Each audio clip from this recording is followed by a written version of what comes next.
What mindfulness is has been in dispute for thousands of years. Different traditions speak about it in slightly different ways. But I came a long time ago to formulate this operational definition that we could employ in medicine and healthcare that would be commonsensical and understandable to people, and yet also be mysterious and in a certain way something where you couldn't just get it by thinking, that it's designed to point to something beyond mere cognition. So it's mindfulness is the awareness that arises from paying attention on purpose in the present moment and non-judgmentally. So it sounds perfectly understandable. Anybody can get that. Paying attention, anybody can do that. On purpose, well, we have to sometimes be intentional about what we're doing. In the present moment,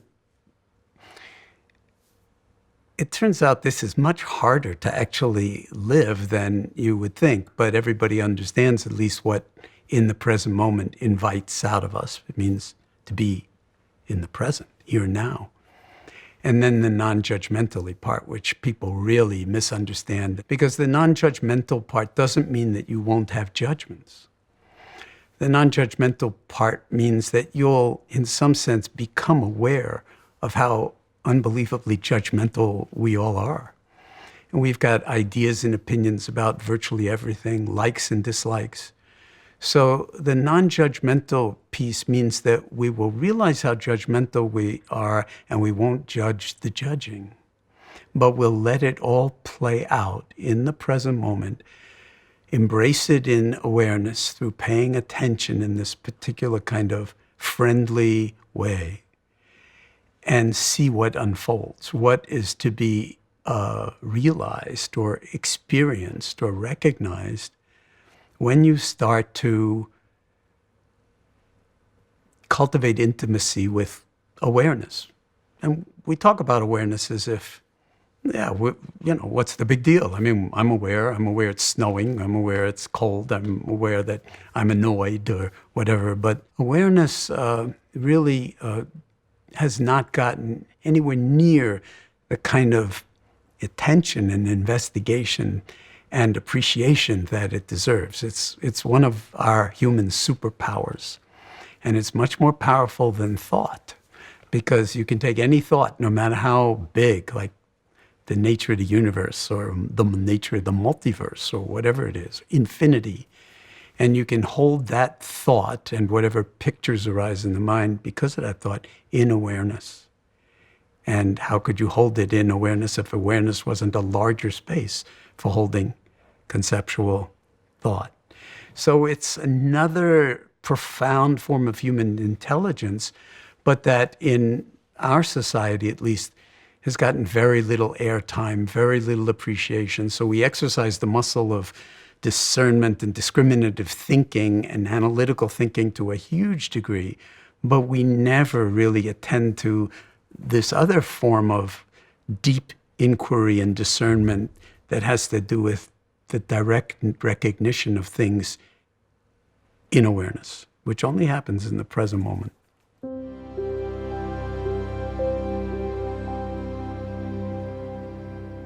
There are a lot of misconceptions and preconceptions about meditation and about mindfulness. And let's be very clear about it. Mindfulness is traditionally a form of meditation, okay? And it's often spoken of as the heart of Buddhist meditation. And really, the word Buddhism to describe this was coined by Westerners. The Buddhists, the people who've been doing it for all those thousands of years, they did not actually call themselves Buddhists. But I think what happened was various kinds of scholars of one kind from Europe wound up in Asia, and they saw all these Buddha statues, and they just made a one-to-one correspondence with Christ in churches.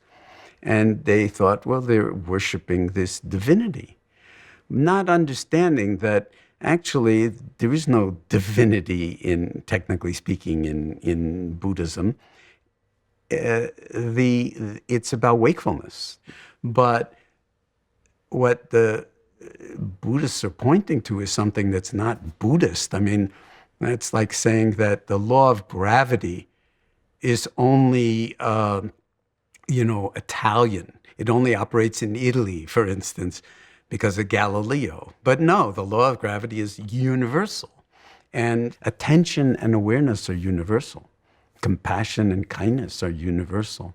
So why sequester them in particular locations and say, no, we are the people that do this and you are, heathen in one way or another. So that's part of the universalization of mindfulness. To call that appropriation would be, I think, really a misnomer. What it is, sort of really a profound honoring of what's come before and attempts, just like in science, to build on the shoulders of giants.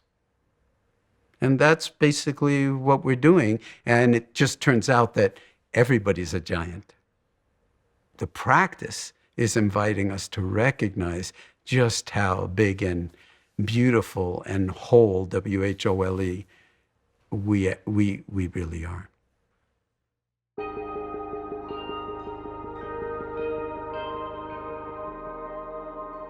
One misconception of meditation is that, you just do this little maneuver that you're going to learn from some meditation teacher, and then you'll relax and it will all go away and you'll just be relaxed.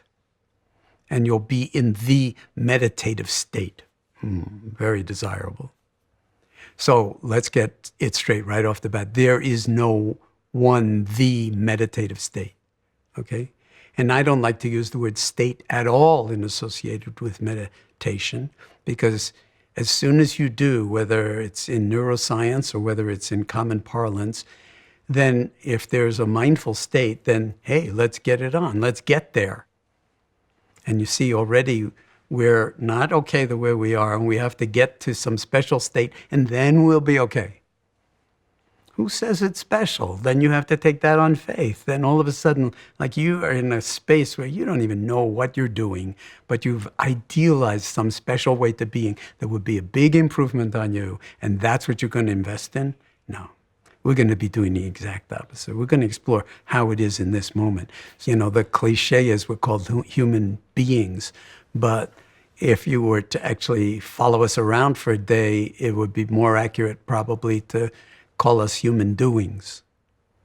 But the being element of being human or a human being is incredibly important. And it requires inhabiting that space of being. And that means non-doing for a bit.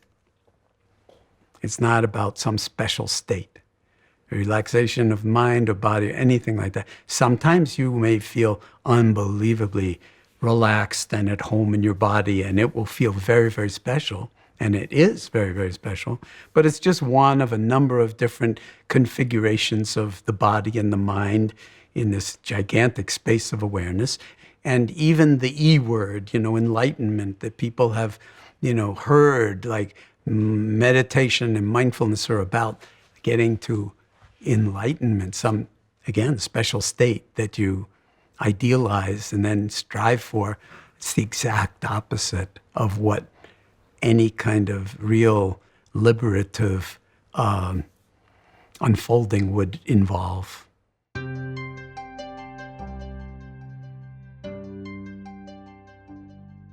Journalists often ask me, okay, John, in one word, what is mindfulness? And depending on who the journalist is and how I'm feeling that day, I've actually come up with a few responses that I really feel are authentic. One is that it's, okay, you want a one-word definition of mindfulness, it's awareness. On other days, I might say, instead of that, I might say, mindfulness in one word is relationality. And of course, how are people going to swallow that one and digest it? What the hell does that mean, relationality? I'm not even sure it's an English word. So here's one way of thinking about it, is like, we're in the habit of saying, my body or my breathing. So there's a relationship. There's the body, that we don't have any problem with. But who's the my? Who is it that's saying it's my body? And this is where the personal pronouns come in, and they're very, very interesting to start to become mindful of, and how often we generate I, me, and mine, and then contract around those personal pronouns and self-identify in small ways, not with the body, although we do that all the time too. My body's not, and then fill in the blank. Young enough, old enough, big enough, small enough, radiant enough, luminous enough. We have a lot of problems with the body. And if you want to substitute face or you want to it doesn't matter. And in a very real way, mindfulness could be thought of as a laboratory in which we get to investigate over a limited period of time whether, in fact, it is possible to get a handle on who you actually are in a way that would promote ongoing learning. And whenever we're really learning, I mean, hopefully learning doesn't end with formal education. So whenever we're learning, what's the consequence of that learning? It's not just filling the head with facts. We're growing in a certain way. We're growing into this larger view of how things are. And out of that growing, especially if you're dealing with stress, pain, or illness, or some kind of major challenge in the moment that could be chronic and long-standing, then when you start to learn about yourself through the practice of mindfulness and you start to grow, then you can begin to see that you can change how you are in relationship to whatever the chief complaint is, or the problem, or your pain, or your particular form of suffering. And that can be profoundly healing. And my working definition of healing is really important because most people think that healing is the same as curing. We're not trying to make things the way they were before you got your diagnosis or before this happened and completely changed your life and was really painful. But what we can do is come to terms with the actuality of things. We can come to terms with things as they are by embracing them in moment-to-moment awareness.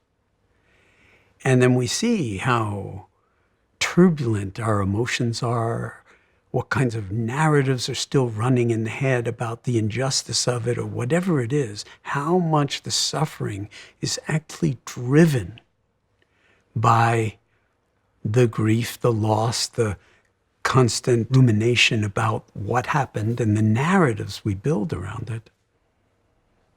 And when you can hold all that in awareness without trying to make any of it go away or fix it, but you just see this as an unfolding, then what happens is you're actually coming to terms with the actuality of the way it is. And then out of this coming to terms with things as they are, something shifts.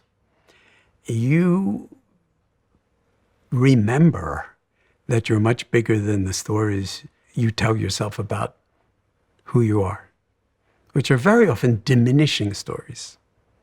They're very often straitjacketing stories.